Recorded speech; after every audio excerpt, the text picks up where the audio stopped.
You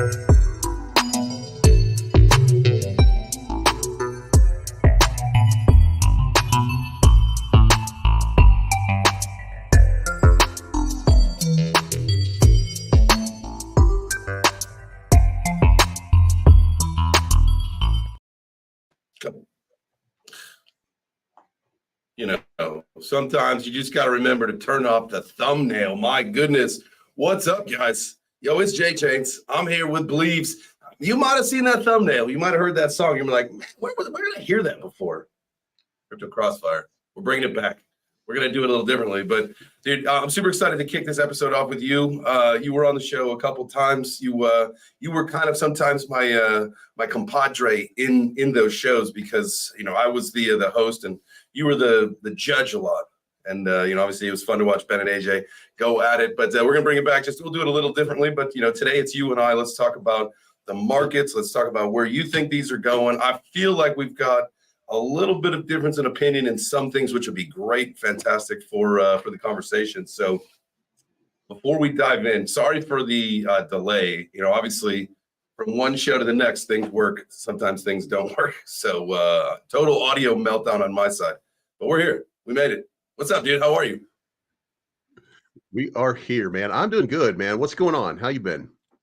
Good. You know, it's been rocking and rolling, you know, between, you know, getting a lot of things, a lot of tech, different things set up over in the main studio and traveling. You know, it's been great getting out with the community, meeting people, doing a lot of stuff with the karate combat events and everything. So it's been fun, man. It's been wild. It's been a while since you and I talked.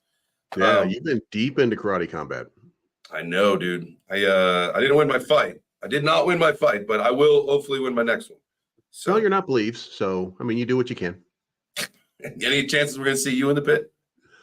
You know, to be honest, at my age, I don't think they pay me enough for the risk that would be involved. I mean, I openly said over and over and over again that I would take on TJ and Nick Demondi 2-on-1.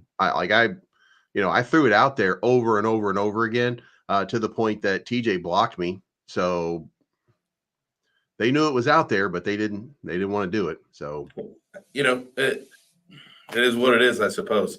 It's I guess it's not for everybody, right? No, it's not.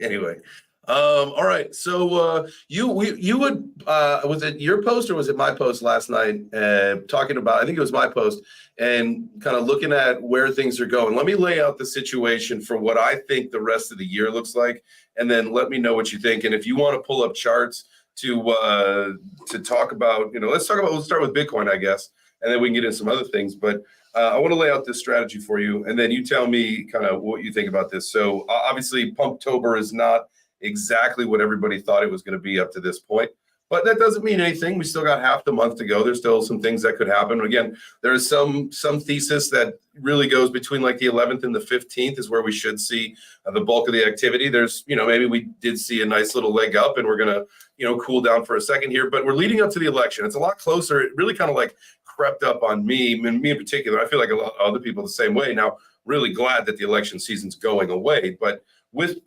the election happening, obviously, depending on if it's Kamala Harris or Trump who wins the election, I think either way it's good for crypto, right? No matter what, it's good for crypto. It's just better for maybe crypto, like in the long run as an industry if Trump gets it versus Kamala Harris, because if Kamala Harris gets it, we pump because it's damn the man. If it's Trump who wins, we pump because they're pro crypto. So we get through the election.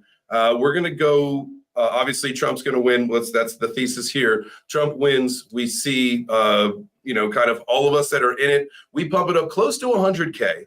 And then from there, because it's such an emotional level, we're going to come back down. And then within the first 100 days of the administration, if we hear words and talks about crypto, Bitcoin, all that stuff, that's the signal that it's going to send. And once we hit 100K after that point, so maybe February, that's when retail kicks in. Once we get over, or maybe it's them who helps us get over that 100K threshold. And then from there, it's on like Donkey Kong, baby. What you think about that?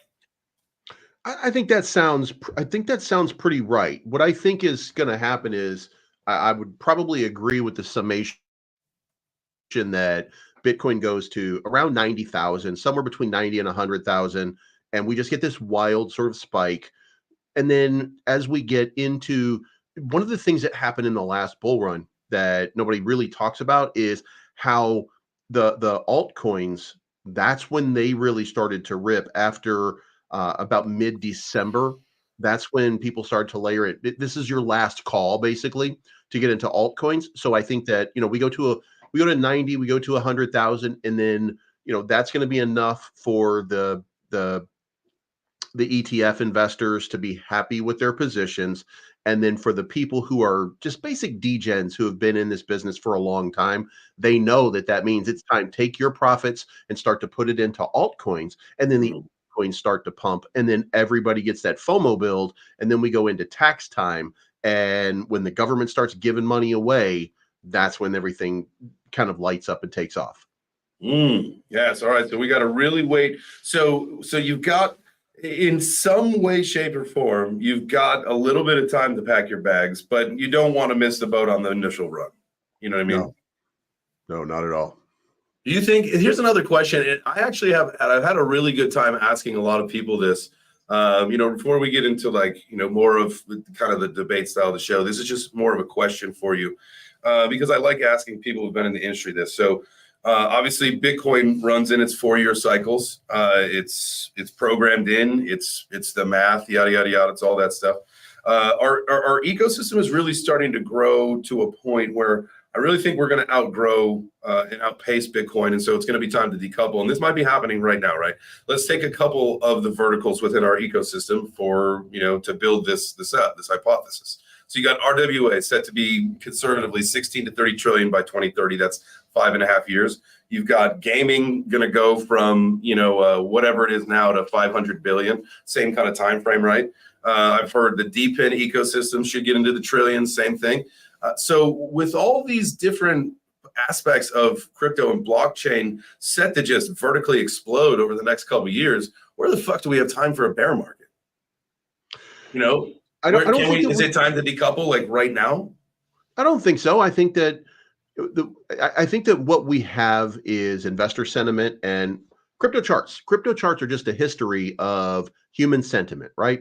Human sentiment doesn't change. The structure of the market might change, but that decoupling sort of thing, I really think that only applies to Bitcoin. I don't think the rest of the market. I think we see a huge move where Bitcoin probably at some point becomes about 70% of the market going into the it will decouple, it will keep going up. The rest of the market will start to decline a little bit because we don't see the value and the use cases exploding like we want. Investor sentiment goes sour, people start to dump, and then the next thing you know, Bitcoin has 70% dominance for a short period of time. And then I think it starts to move back. So I think we get a dip with altcoins, just not with Bitcoin the same way. So, all right, we'll come back to that in a second here. I see a question, where does all the money come from, right? I think at some point, we are going to start to see more cuts, right? And like you said, I think once we see more rate cuts and we see, again, tax time, we see not only refunds, but maybe we get to a point where we start to issue stimmies again. I feel like not politically, but I feel like with some of the uncertainty elsewhere in the world, and potentially with the collapse of the U.S. dollar, it may be that I don't know. What do you think about that?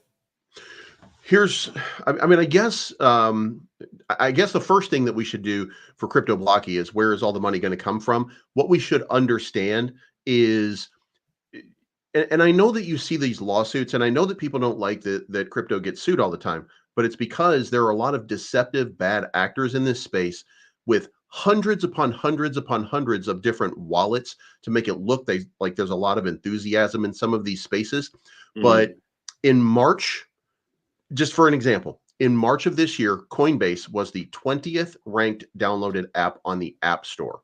Today, it's 440th, which would mean that retail has largely left, and we're just in the us who are degens, us who are people who are going to be here no matter what, because we understand this is the future. We're already here, but the common person is not here right now. They've exited this market and they're waiting for the signal which would be the explosive move of Bitcoin for something to happen. And we haven't seen that explosive move. So I think that the money is still kind of sitting on the sidelines. And the reason that we're at 2.25 trillion right now is because we've now seen institution move in and they're starting to build up their layer. And let's not forget the most important part of this is no matter whether it's institution or us or whoever, this is PvP at the end of the day. This is a wealth transfer. And what they're doing right now is they're using their capital to layer themselves into their positions. And then everybody is going to start aping in on top of them. And they are going to wreck a lot of people. Well, exit, you need exit. Profit. Unfortunately, you need exit liquidity for people to make profit. You know what I mean? And so like, hopefully, because we've been all preaching, take your fucking profits, hopefully, it's the retail people that are here now, the DGens, as we like to call ourselves, the decentralized generation. We get to take the profits. Like one of the things that I like to talk about too, and we talk about mass adoption, right? And kind of what you were just talking about is they need the signal. So I talk about this on my morning shows that our mass adoption is going to come in three ways, right? It has to come in the three-prong approach. One is going to be the institutional happening, ETFs, boom, lock it up. We're underway. Things are well underway there. The governmental has to happen before retail because retail's the sheeple. They got to be told that it's okay. And so the governmental, that's kind of what I'm saying is happening right now. So like go back to Nashville, you got Trump and Kennedy both saying strategic reserve. Go to El Salvador where you got Bukele buying a Bitcoin a day. Go to some other countries where they're actually maybe not advertising what they're doing. But there's probably some activity where they start to see what's happening. They're like, all right, we're going to do the same, but we're just not going to tell anybody. So there we go. Governmental mass adoption happening. And then pretty soon, boom, the word is out. Everybody's into it. So then people are like, fuck, we missed the boat. Get in. That's when like the retail happens. And I think potentially that happens, again, if we talk about crypto and strategic reserves and all that stuff here in the United States within the first 100 days, that's a signal. That's a major signal.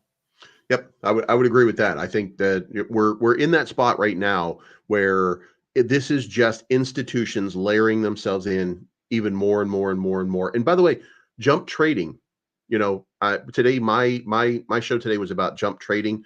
One of the market makers, they just got sued by Fair Labs, I want to say, Fortune Labs, because they did what can only be described as jump trading bullshit, which they always do. And somebody's trying to call them out on it. But I mean, those kind of people, let's also remember that some of these market makers, they're not in the market right now. They're on the sidelines because of some of the regulations, some of the things that are happening right now.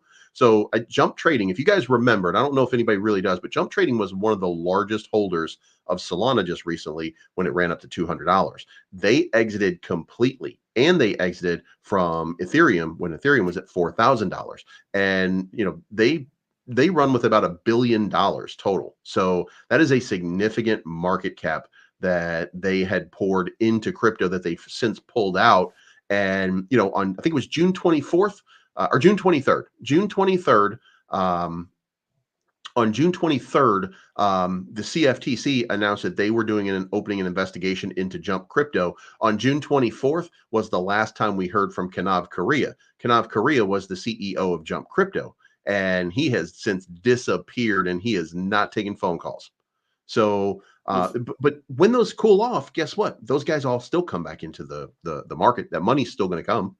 Yeah, that's okay. So that's another thing that when we talk about adoption and we talk about the retail coming in and we talk about also retail getting wrecked, right? That was something that you had mentioned. And I think everybody's going to agree that, retail tends to get wrecked and that's the distaste and that's what puts the bad connotation into the whole ecosystem, right?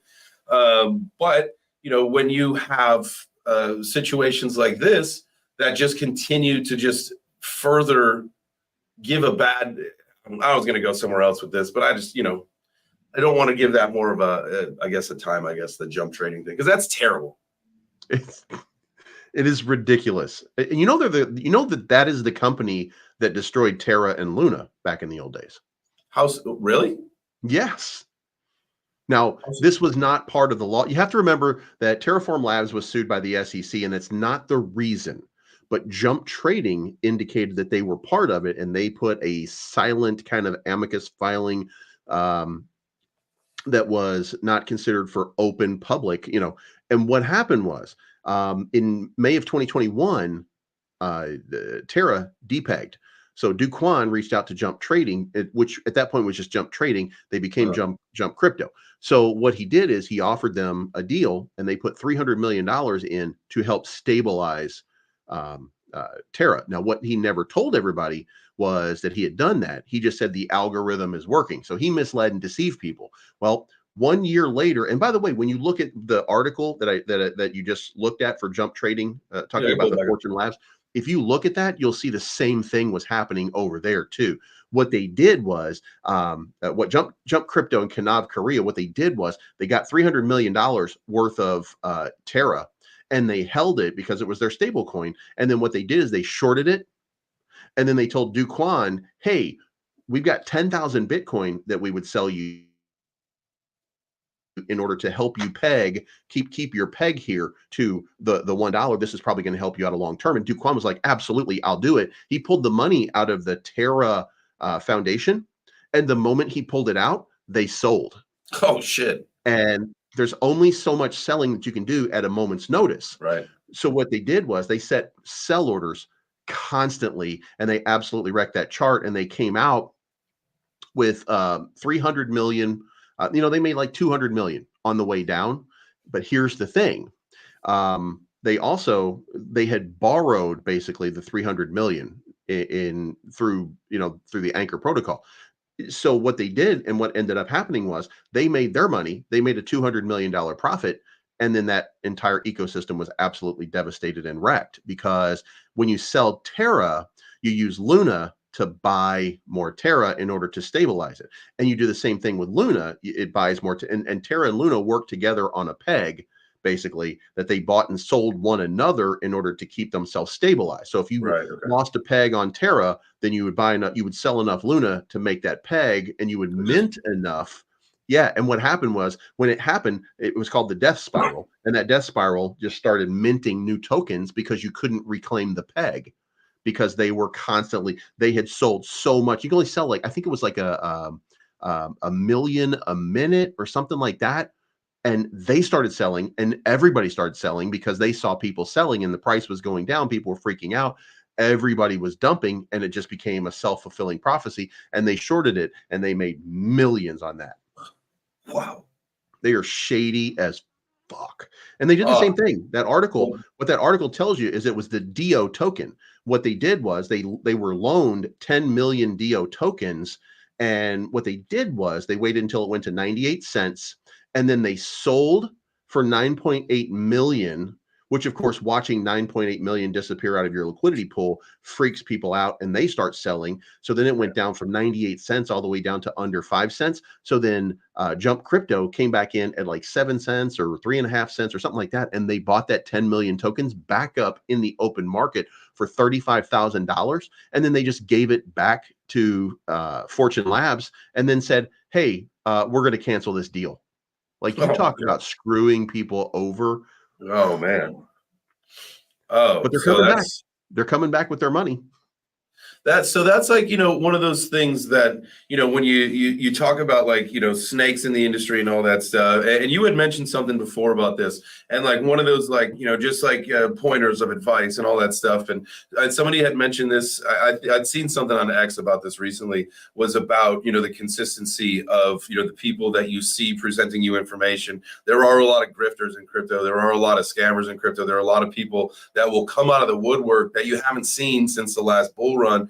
For a very specific reason, is because that's all they do is just come here, grift, scam, and then head for the hills. And so just be cognizant as the markets kick up and they start to heat up. Just remember, scammers are everywhere. So smash the like, hit the heart, do the things you got to do to keep scammers away. And then, all right, let's get into our little conversation. This has been fun. It's great talking to you, man. I missed hanging out with you. Yeah, me too, man. All right, so let's bring it to this. JChains get a bad name. They get a bad rap in our space. I tell you what, who's making the profits? The JChains or the Diamond Hands? JChains are the ones making the profit. Yeah, right. So what's like the best practice strategies that you need to like Talk to me about this. Like, because like, it's just you get the selling shame. It's such a stigma. It like the problem with joining these investment groups and communities, and I get every aspect of it. Trust me, I do. And I appreciate it. But the problem is, one of the things we're changing in the investment landscape itself is because we are starting to marry our bags, because we are joining these communities that we're friends with. Then you got to start to if I'm going to pull profits, so we're going to dump on my friends, or like, oh God, I'm best friends with the founder, but like, that $1 million in my wallet's looking pretty juicy right now. What do I do? Do you cheat the chart, or do you sell responsibly, or like, what you take like if it was like a big project and you had your milli, like no problem. We live in a bubble that doesn't exist in the normal world. We do not. So we treat people that way because we deal in something that only works as a Ponzi scheme. No matter how you look at it, that is the only way that crypto works. You have developers out here that constantly are dunking and Saitama was the perfect example. Look at the lawsuit with Saitama. They were selling out the back door the entire time, but the chart kept pumping because we were in that mode where we were in the meme coin sort of bull run, and they were just pumping it away. They were buying, they were selling, they were buying, they were selling to make it look like new investors were coming in. By the way, they're the people that had hundreds of wallets. Remember, at one point, I don't know if you know about Saitama, but there were 350,000 holders of Saitama at one point. There were probably more like less than 100,000. Oh, really? They just pump their numbers up with bots or whatever. Exactly. They were just doing new wallet, new wallet, new wallet, new wallet, new wallet. That's been a game that's been run in meme coins for a long period of time to make it look like you're adding new holders. And also, if you remember, there was a thing that was really hot back in the day in 2020, 2021, was called reflections. And what happened is every time somebody bought and sold, you would earn a little bit of crypto that would go back into your wallet.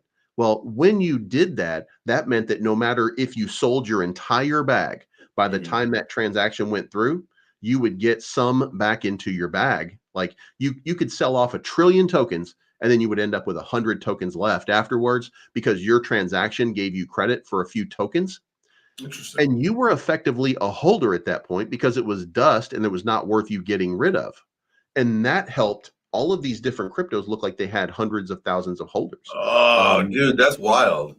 Yeah. So, but anyway, to the point of the JChains, I mean, JChains are just basically people who set a plan that, they go in here and they say, hey, look, I'm putting in $1,000. When it gets to $2,000, I'm taking my original investment out, or I'm going to take the whole thing out one way or another. They're transactional, or they're just going to hold for a period of time, but they're going to get out and they're going to sell. And by the way, when you sniff a candle wicking on the top, that's when a JChains going to sell, because that's the signal, and it should be the signal for everybody. That's when you've maxed out your profit. When you start to look at it, and the first thing that you see when you see a chart is, oh God, when you get that sense right there, it's time to sell. And you shouldn't kid yourself that it's not. It is time for you to sell. And look, if it goes up, if it goes up and you miss out on some earnings, no problem. Wait for the dip, pull out a fib retracement tool, find your golden zone, and just buy it when it comes back into that golden zone, and you're fine, and you'll have more tokens. It's simple. People just complicate it because you hodl. Just hodl. That's the only way to win, is to hodl. Diamond hands. I mean, like, and I get it. There's the strategy. The diamond hand strategy works for people who don't care, like, about making the buck right now, right? They don't care about maximizing potential into this bull run. They want to be a part of it. So they're just going to buy, set, and just forget about it for the next 10 years. And so whatever happens, because in 10 years, it's going to be way up anyway, right? But for, guys like us that are actively participating in the DeFi stuff and all sorts of things, so that, you can take whatever bag you had before the bull run and, multiply it by whatever, so that you can potentially, hopefully, be financially free for the rest of your life, and maybe some lineage behind you. Who knows? That's the goal. And you know what? People don't understand that when you're actively trading a chart like that, I mean, you buy 20 million tokens for $1 for a penny. Right? You got $20,000 into something, or whatever the number is. Let's just say you buy 1 million tokens. The way that you should be looking at it, if you have belief in the project, that's the important part. Do you have belief in your project? If you do, then the answer is very simple. You have 1 million tokens that you bought, right? Now, when you sell it, sell it always near the top, right? As best you can, and buy when it starts to dip back down, and buy yourself 1 million tokens again. If you're continuing to do that, it's all about the million tokens. It's not about the dollar amount. If you want to get more, it's very simple. A retracement is, generally speaking, about 50% to 60%, right? That's what a standard fib retracement, and that's your opportune window Do you want to pull up a chart and like explain that a little to bit? 8 right? Yeah. Yeah. So let's go with Because let's I've always, that's Bitcoin actually probably something that'd be really good. There's going to be a couple things. I'm going to be learning some new charting and candle patterns pretty soon from the Trade Master Ninja folks. I'm really excited about that, and so that's something I'm going to be bringing to this 4 p.m. show pretty soon. But the fib and setting a fib is something that I know that there's a lot of people that use it for indicators. There's a lot of people that use it for just kind of figuring out where things potentially could be heading. But I personally have not used it. So it'd be great to watch you maybe like set it up and explain it. Yeah. So the first thing is you do want to find your patterns and stuff like that. But let's just imagine, if you will. And by the way, fear and greed index is very important. What I think most people should understand is if you buy between 20 and 30, historically, if you buy when the fear and greed index is between 20 and 30, and you sell when it's between 70 and 80, you will make a ton of money. You are going to win at crypto. That's the only indicator that you really need to pay attention to. That's it. By the way, that's it. So it's a proven strategy. when Go ahead. when you get into the bull market, you're going to be in 70 to 80 or 80 to 90. The fear and greed index is going to be greed for a long period of time. So Extreme greed. just understand that right now. But for the rest of the time in your market, buy in 20 or 30 and sell at 70 or 80. It doesn't matter what the price is, but just do it. Just do it, and you will make money. And if I go back and showed you guys what a fear and greed index looks like based on this chart right here, you would be floored by how accurate it is. So anyway, let's just say that you bought 5 Bitcoin, as an example, right here at 57,000, right?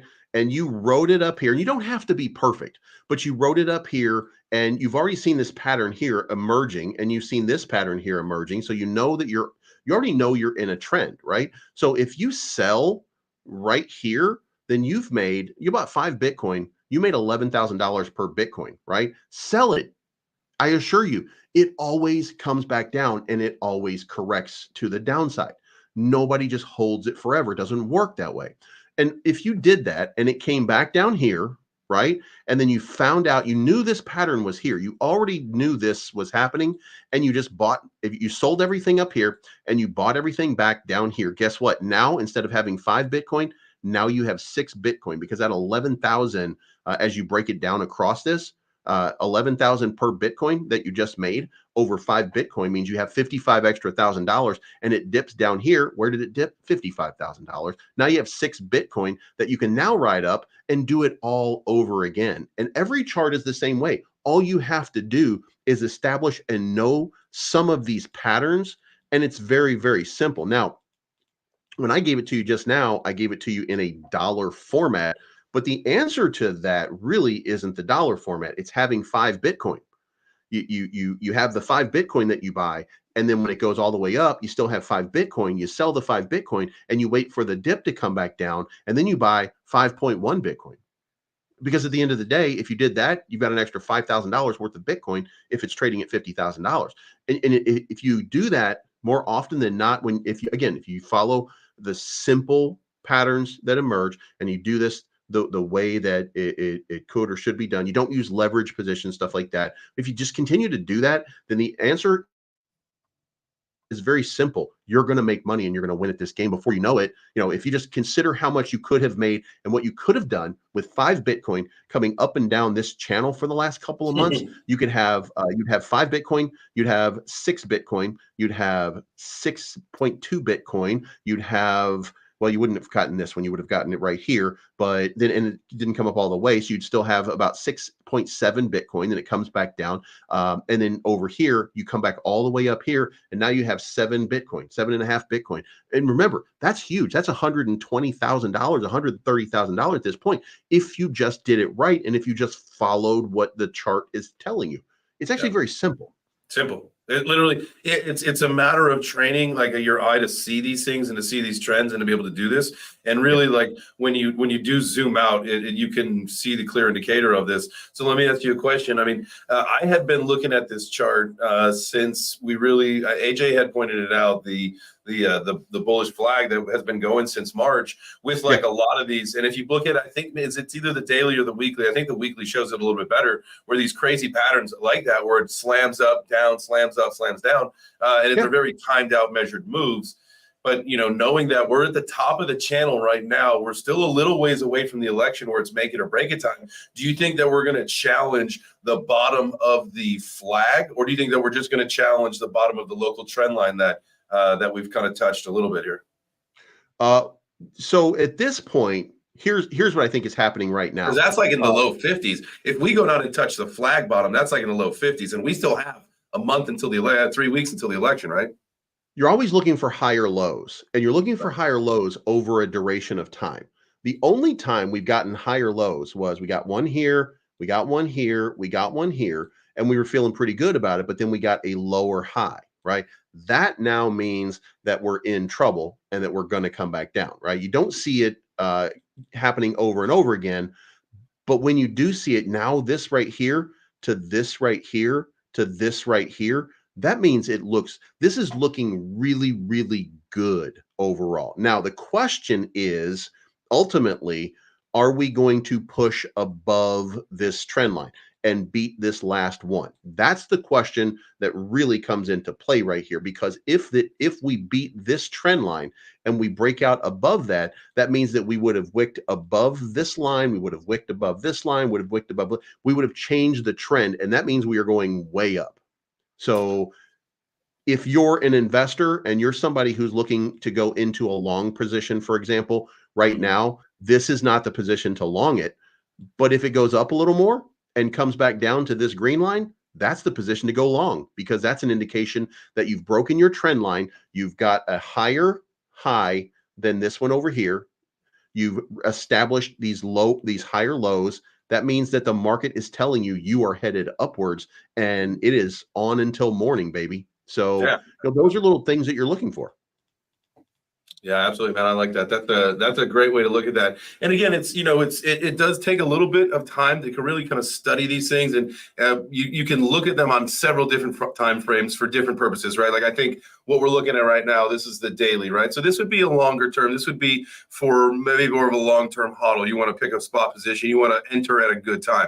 If you did want to leverage trade or you want to take that, you're definitely going to dial down the time frame, and you're going to look at, especially if you're just trying to scalp. If you're trying to day trade, you're gonna scale back a little bit. But I like this. We've got a super chat about waffles. I don't know anything about that. Do you know anything about waffles on Solana? No, I don't know anything about waffles.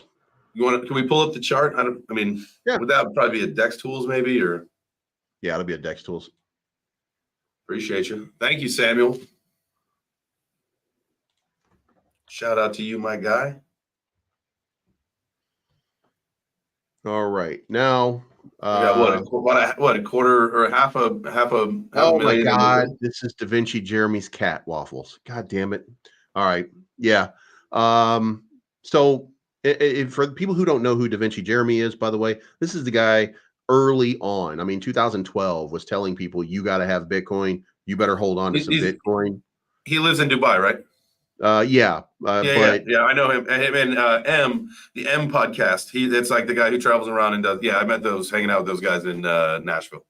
Yeah. So if you're looking at this chart, then a lot of money's already been made here, right? You got this huge move over here. You got the double top over here, and then you had this complete breakdown. Here's the good part, right? The good part is when you broke down, you created this floor right here. So what I would recommend is if you are looking to make an entry position, which, and by the way, this is probably about 10 million market cap because it's a 13 million market cap right now. The next time we get a dip, again, we're at 70, we're about 71, 75 on the fear and greed index. So what I would say is like, go down here, wait right here, set yourself a buy order somewhere around 1 penny, right? Buy 1,000 of them at a penny or buy 10,000 of them at a penny. And then it's probably based on this going to at least run up one more time. You kind of have this trend line coming down like this, and this is a wedge, and this wedge probably will break to the upside. So if it comes back down into this 1 penny range, then you're going to get an easy 30% profit at least. And then again, if it breaks out and it confirms and back tests, then you're going to get a breakout and you're going to move all the way up here to like 2.5 cents, which is kind of where that resistance level is. Yeah, I like that. All right, well, there you go. I appreciate you for the super chat there, Samuel. All right, let's bring it back to Bitcoin because I know I wanted to. Let's look at the Fibonacci and how you would set that up because that's something thank you, man. I appreciate you for pulling that up. I'll send you 10 Mexican pesos, I believe MX is.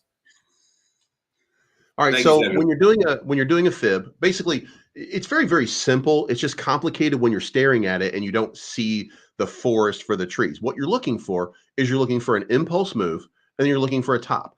And then, for example, if I just took this right here and I said, this is my impulse move right here, and it goes all the way up here to right there, right? Where are you actually stopping it? Just so that I'm stopping at the top of the high, on the top of the move. So for example, let me clean this up a little bit. Let me get to the, I have two charts over here. Let me get a fresh Bitcoin chart. I think I have an extra kind of laying around. Yeah, here we go. All right, I've got one I haven't done yet. All right, so what you're looking for is an impulse move, like that impulse move right here. And what you're looking for is for it to finish its move, which, you know, basically goes right here. And then before it starts going back down. Here. I got you. Okay. Yeah. So what you're looking for is motivation, right? And you're looking for, like, for example, right here up to right here. So if you just grant that has happened, and then let's zoom. Now, when you look at it this way, what you got was you got your move from this bottom, which, you know, it takes a second to get it right, but from here all the way up to here, that became your move, right? Now, the question is, when will it retest and how does the retest go, right? Well, you hit the top, then you started to come down. You got a little resistance here. You can see here for 2 days right now, it just kind of, let me pull that. You kind of retested right there at the 236. Then it came down, and what did it do? It went right to the golden zone. That golden zone is a 50% retracement from that move right there. And that's right there, right? And we didn't write this up, and we didn't plan this, right? No. So what ended up happening was you came down to that area, you retraced, and that's this 0.5 to 0.618 is called the golden zone. Okay. So you bounced off of that because that's where you set your buy order. You bounced off of that, and everybody set their buy orders there, and you wicked up right here to this 236. And by the way, if you do a fib all the time, you're going to see this. It's a tale as old as time. You're going to see the same thing playing out over and over again. You're going to see an impulse move, and you're going to see a retracement down to the 0.5 or the 0.618. Depends on how many people are selling. It's not an exact science. It's just an exact opinion of science, if you will. And then it's going to retrace back up to the 0.382, maybe the 0.236. Then it's probably going to dump a little bit more after, because now you've got other people who are like, I'm not getting stuck again, because those are the people that bought the top. Now they're going to want to get out, and they're going to be like, well, fuck this. And you're going to see it come down even more, which you then saw it wick down here even more into this zone. And then what happened? Boom, it exploded out. And if you notice right here for 2 days, it tested that area. Then after it tested that area, where is it? It's right above it right now. This is your bullish indicator telling you that most probably we're going to have a breakout, that we're going to break out to the upside because we're testing above that full move here. We're testing above this zero line right here at 66,695. Did that make perfect sense? It makes a ton of sense, and I appreciate that, because setting those things was something I was always just interested in. I haven't done it. I didn't really understand kind of the importance of how it really sets the whole tone of that, of that move, like you said, from What did you call it from that long wick, the scam wick? What did you call it? The intent? That's the impulse move. The impulse move. Thank you. The impulse move. Okay, cool. And by the way, this works in reverse too. If you take the fib tool and you do it from here to there, guess what you're going to see? It's like it's not rocket science. Same thing. You see what I'm saying? What you did is on this impulse move, you had this move down here. You're shorting. You're doing the same thing. So what did you do here? You went all the way down here. Now you saw this wick start to break down. What happened? It got stuck right there for 2 days at the 236. And then what did it do? Came down to the 382. Then what happened? It came right into the golden zone right here. And then what did it do? Bounce back up to 382. Then it broke down to your 786 line. And by the way, when it comes to the 786 line, Jesus Christ, sell your house and go all in. If it comes down that far, that means that you've got a FUD campaign going, but it always reverses, right? So, and this is just happening in reverse, right? So we got a nice little pump, and then what happened again? Massive dump exactly to 236, and then boom, that's when the reversal started. You see what I'm saying? So if you're shorting, it's the same. It's the same gimmick both times, whether you're shorting or longing. The fib retracement tool just gives you an idea of perfect trends. And you want to see something fascinating? Yes. I'll show you something that's just what the French would call fucking wild, bro. Every single time. Every single time from the bottom to the top, from the bear market to the bull market, Bitcoin has always hit what's called the golden ratio. Okay. The golden ratio is 161.8%. That's the spiral. That's the curve. You've seen it you see it in, if for some reason it is a thing for us, right? If you take this area, which is the bottom of the previous market, and you take it to the top of the previous market, it gives you a prediction of exactly where we're going to go at the top of the next market. And by the way, if you come over here and you test this out in 2017, works perfectly. If you test it out in 2013, works perfectly. It's all the same thing, right? Now, here's what it says. It says that Bitcoin is headed to 174,603. And I'm not eyeballing that, but if you ever look around, you're going to find a lot of people who are quote unquote experts on charts, and they're going to give you 175,000 as their kind of rally point. And that's the reason, because it always hits that golden ratio. So this next run right here, we're going to 175,000. Now, when you look at it, there's sometimes you wick up for a day or two above it. You know, you might kind of push. It depends on market sentiment on that day and in that realm and in that time. A lot of different mitigating circumstances. But 175,000 is programmed in at this point as a minimum. Oh man, I like that. I was, I was thinking, for me, I think my bullish case for Bitcoin is like, for whatever reason, I'm fascinated on the 330 number, right? I think that's like our very bullish case. And then I do like the idea of about 150. That's my tap out point, regardless. Like, I believe so. Like, unless it's like one of those things where we just get there so fast, it's like, all right, I'm gonna watch this for a second. But if we grind up to like $150, like that's my tap out point. Like that's good enough, because like even if we get up to 175, like it's you at that point know that you're probably going to lose more if you hang on. If you don't have a plan, I think that's probably the most important thing, is just putting in your fucking plan. Well, here's the funniest part of all of it. Remember what we just talked about. We talked about the bottom to the top in the last bull cycle, right? Yep. Put that back up on screen. I like to call that, hey, what do you think about this? I put it on a tweet today. I called it from wicks to sticks, baby. Does anybody ever said that? Nice. All right, pull that screen back up one more time. Because you're going to be like, oh my God.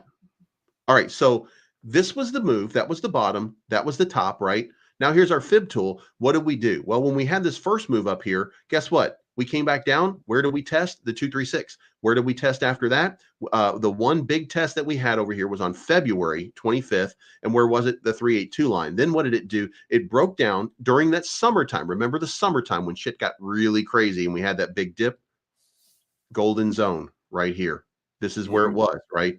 And then what happened on the long term?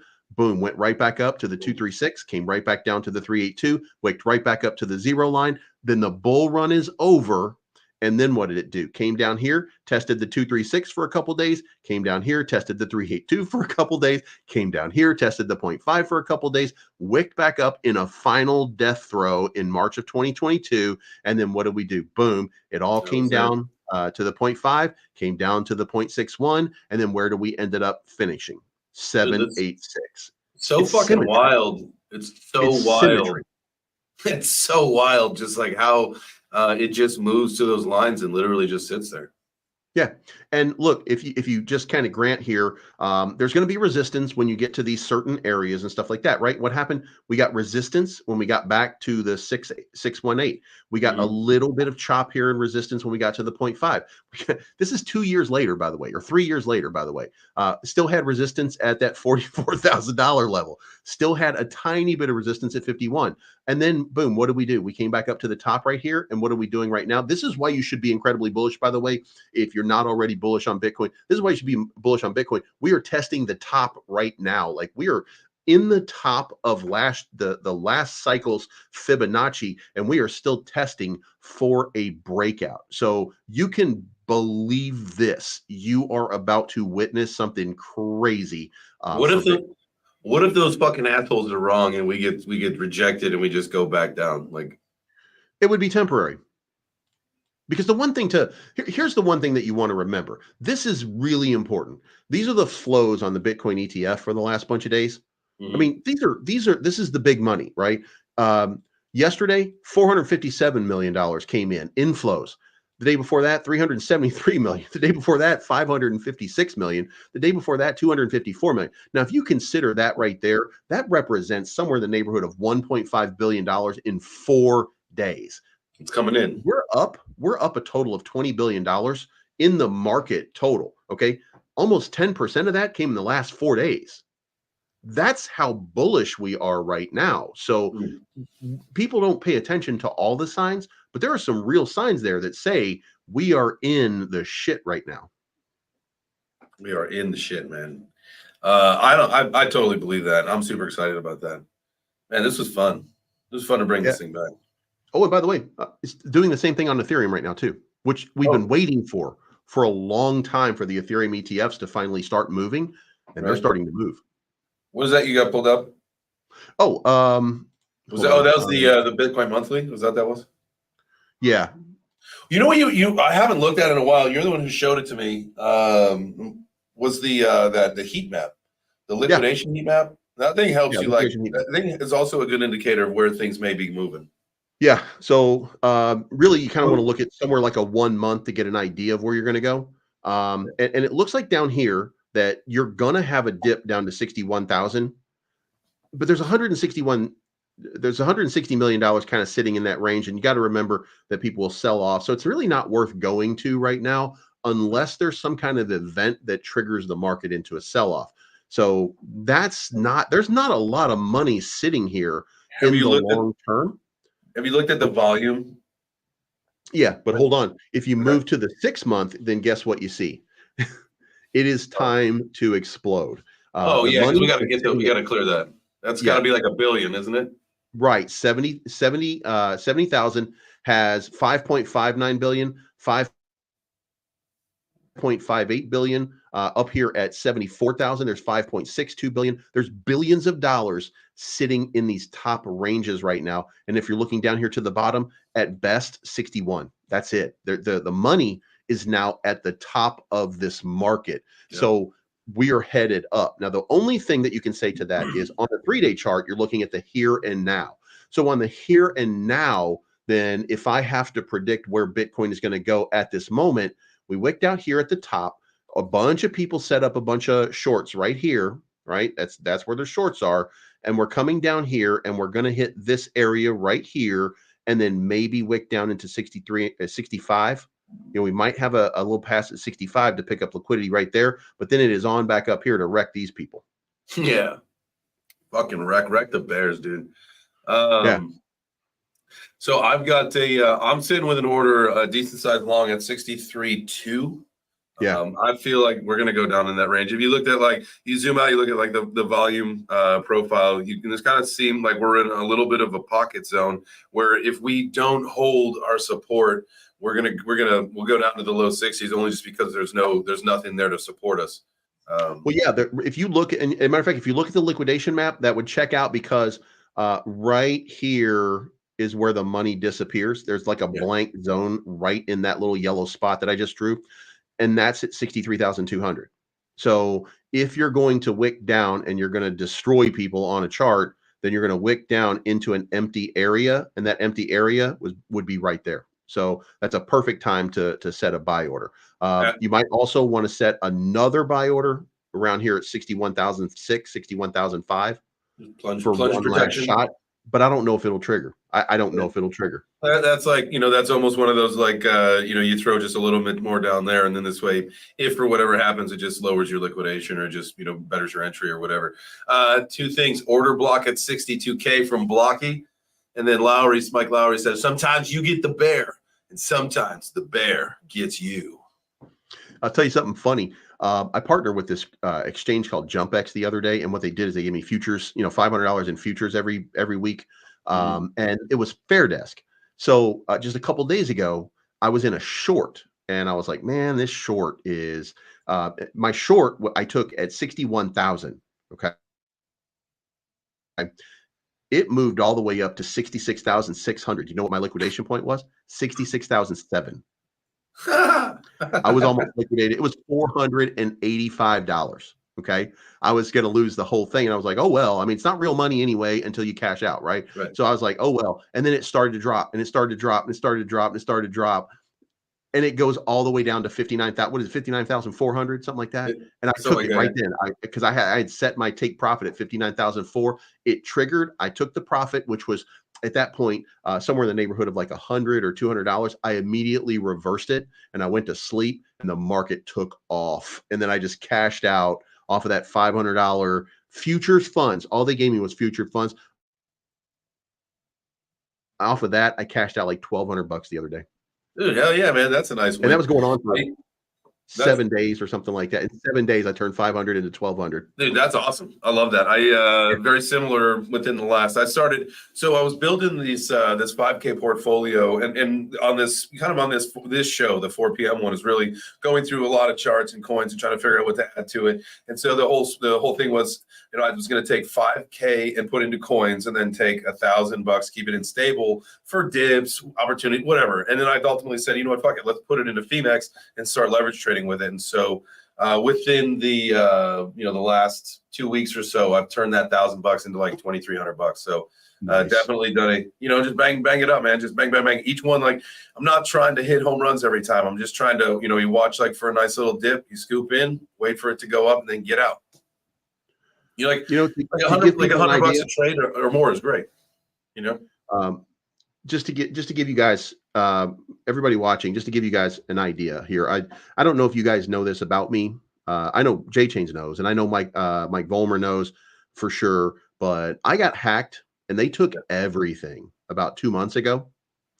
And not only did they take everything, but some of the things that they took immediately like 3 and 4x because I had some good positions. So it was devastating. Right. Like, and like I went from, whatever's in my wallet to like $300, and it was $300 in a dead token. That was it. Oh, man. Couldn't even get liquidity from that. Right. And a buddy of mine, Pablo Crow from MSI, immediately stepped up and sent me $1,000 just so I could, make it for a few days. Right. Cause I said, look, I work, I'll be fine. But this was like devastating. I've made it all back in a month and a half. Let's go, man. Congratulations. So, I'm not rich, but this market is ready to rip and ready to soar. A few good decisions by you putting your portfolio in the right spot. And what you said earlier, RWAs, depends. If you don't know what depends are, it's decentralized physical infrastructure networks. GameFi, I'm not really as bullish on because I don't think that anybody. I'm not bullish on gaming until big gaming comes into crypto. Right. So, And nobody's it'll making happen in any the games future, out but here that make right. And the games are already there. The game World of Warcraft, imagine if you had World of Warcraft and the gold that you had there was a tradable crypto. Imagine in GTA 6 or whatever 7, whatever one's coming out next, imagine you had a tradable crypto that was part of the game infrastructure. If something like that were to happen, then that's going to be game changing. If what's that stupid game that everybody was playing for a while? Team Fortress 2, I think it was. A lot of people were playing Team Fortress 2 for a long period of time, and you don't have any benefits in the game, but you had money inside the games. If somebody like that, if somebody, I don't remember who makes it, Valve, I think, somebody like Valve gets into crypto and starts turning it into something like that, that's when GameFi explodes exponentially, and it will absolutely. drag everybody with it. I'm not saying that everybody else won't benefit from it, but ain't nobody out here playing Axie Infinity forever or Sandbox. Those games are garbage. I I mean, mean, they're Sandbox, I think they're huge. 3 years late on any kind of development with a playable game. I don't think you can build on your land if you're just a regular person. I mean, Right. those are all pipe dreams that are a way away. The new games off the grid, or there's like another one, I forget it, that kind of people moved on off the grid or on the grid, whatever. That's like the new one that everybody loves, that they say is comparable to, maybe a major game studio, or at least the best offering that we got now. But my whole thing with like the gaming, I'm right with you, is that, okay, that's what we got now. We know that they got a $30 million investment to make that game. That's a decent amount of money to make a game. So that's the bar now. So now if you're not going to make something that's that good, that costs that kind of money, like you're out of it. And so now we got to kind of go back to the drawing board, because now we know what the bar is. Everybody that was in development has got to up their game. And so we're a ways away from gaming. I'm with you on that. The deep end thing, that's really interesting how, there's going to allow that to happen, right? Where people can start to sell their data that people make so much money on, that's going to be an interesting one to see how that gets through regulation wise. Yes, it will be. And I don't know. So here's the thing. I think ultimately, most people are in the bag right now for Donald Trump. He's going to get my vote. I don't like the guy, and Right. I'm open about it. I don't like him, but he's going to get my vote because he's good or best for crypto. Mark Cuban came out and said the other day that he thinks that Kamala Harris is going to fire Gary Gensler, that he's been in internal discussions that no matter who becomes president, Gary Gensler is gone. But I don't know that to be true. I just know that Mark Cuban said that that's what they told him. I'm not comfortable with that at all, except one thing that I will say that gives me, by the way, because I'm incredibly nervous about that. And then she's not getting my vote, but I'm incredibly nervous about that. But guess who came out pro crypto the other night? The chameleon. The Navajo herself, Oh, really? Pocahontas, came out and said, while she was debating John Deaton, she was like, Well, "Look, if you want to buy," she said, "if you want to buy and sell crypto, you can buy and sell crypto. What I want is simply want some good infrastructure for it." Which is not what you said. You no. said you were building an anti-crypto army. She put a lot of effort into scaring people. She didn't read the room right. So now she's pivoting. And that to me is the death of Gary Gensler. Oh, he's When toast, man. He's toast. Like, I know that, Trump said in Nashville that he's going to fire him day one. He can't actually do that, but he's going to just find a way to fizzle him out. Like, yeah, his days are numbered. he will leave. If you remember Gerbinder Gruhl, Yeah. he resigned immediately. He didn't give 2 weeks notice. He didn't do anything. He was like, "I'm I out, baby." know.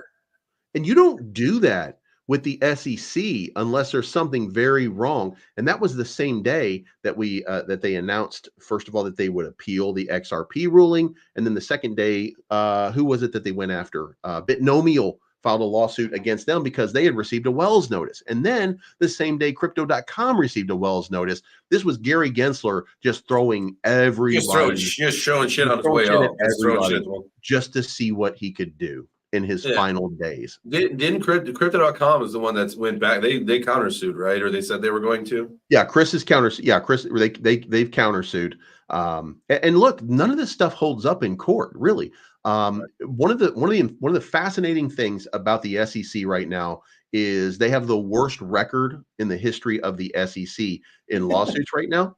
And the other piece to that is Judge Annalisa Torres wrote a very, and by the way, don't take my word for it. Go look it up and do your own research. Look at what she wrote up as her reasonings and her logics for the rulings that she made. She was specific. She didn't leave it open for interpretation. She did, this is what the law says, this is what it is, this is the way I rule it, and this is the reason for it. So when it goes back to when it comes down to, what do they call it, the appeal process, the appellate court is going to look at it and they're going to be like, okay, this is very, very specific. The SEC is not going to win this case. The SEC is dead on arrival in this appeal. Uh-oh, we lost him. All right, people, it's my goddamn show right now. What do you want to talk about? Man, I wish I had Cody Rhodes music playing when that happens. Anyway, so it would be my estimation that, you know, things are going to change dramatically for crypto. They're going to change dramatically for crypto coming up very, very soon. And it doesn't matter. It doesn't matter who the president is. It does matter, by the way, if you are pro crypto, and this is my opinion, your vote should go to Donald Trump, because I told you before, 175,000 is the number for Bitcoin. If Kamala is president, it's 175 to 200. If it's Donald Trump, it's 200 to 250,000. That's the way that I see it. Okay. I think it's pretty simple. Oh my God. Is your mic still not working? His mic's not working. I don't know. There you go. We're good. Now you can hear me, right? All right, here we go. Yeah. Anyway.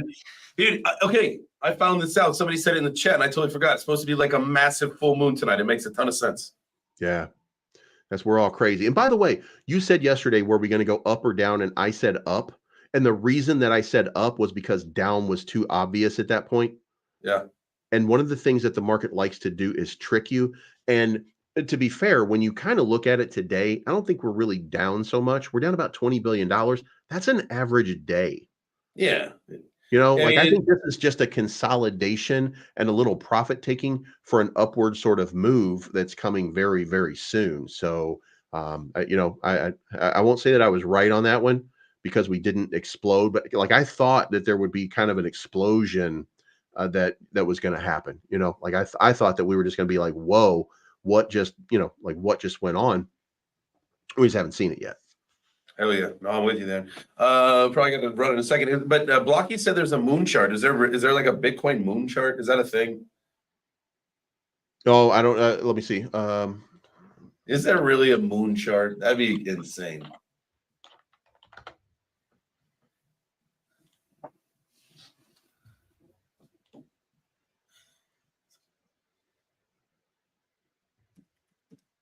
Yeah, there we go. You have one? Yeah. All right, let me pull you up here. Why isn't it doing it? There we go. Yeah, so this is people follow the moon. They follow the moon chart. As of the latest data, Bitcoin began its ascent at exactly 1600, coinciding with the formation of the full moon. Is this a coincidence? Absolutely not. The correlation between Bitcoin and moon phases is a pattern observed by seasoned analysts. Historically, after every full moon, Bitcoin has shown bullish momentum lasting 3 to 4 days on average. At present, Bitcoin is hovering around 67, and this makes sense to what we were talking about. 67,000 right now, showing strength in a recent movement. The major support levels stand firmly at 56,008. On the upside, we are focused on the major resistance at 69,329, a level that we believe could be broken this week. If this resistance breaks with confirmation, a slight rejection might occur, but the continuation of the upward momentum is highly probable. So if we come over and we look at it from a chart standpoint, I don't have that clean chart, but this line right here, this is kind of, this is probably worst case scenario. This little line right here, we're probably like going into this little, whatchamacallit. So if we have downward correction, if it comes up in here and we get that breakout, then the test that comes back down probably wicks off of this line at around 61,000 right here, and then it is off to the moon. Yeah. I'm like right there with that, man. I think that's gonna be where it's at. Seriously, the moon is off and right. Tonight is the last lunar eclipse of the solar cycle. In prior 4-year cycles, this is when we have bull market start. Guys, you have to know this. We know it now. IYKYK, baby. The bull runs on. Starting tonight. Pack your bags, mother chuckers. Yep. There you go. We're going to get girlfriends. You guys are going to get girlfriends. I'm really excited for you. I'm so happy for you. It's been a long time coming. Hell yeah. Go buy another one if she doesn't make you happy too. Wait, I'm not allowed to say that? Shit. Nah, it's fine. It's after 5. Work day's over. All right. I appreciate you, man. This was a lot of fun. I want to do this again soon. So let's make sure we set this up. Ooh. Spooky season is here. You just like my background? Yeah, I'm gonna pull it up. So you want me to pull it up so people can see it? Yeah, it's fine. Yeah. Spooky season. I use Copilot Pro to generate my own crypto art. This is Bitcoin. I think I just said, give me Bitcoin with a Halloween theme using dark blue, like using blue and purples with a little bit of red in it. You can't say blood, so you have to say like blue and purple with a little bit of red in it, and then it interprets it, and it gives you like 4 or 5 different images that you can use. That's cool as heck, man. Yeah. I like that. Spooky season. Well, shit. All right, let's chat again soon. Thank you. That's my guy, Bleeves. If you don't follow him, you're crazy. I'll put your shit. I'll put everything in the. There should be some things in the description. If they're not, I'll make sure that they go in there. But yeah, look forward to chatting again soon, man. Appreciate you. Yeah, man. Thanks for having me. Thank you. Adios, amigos. We out, y'all. Later, guys.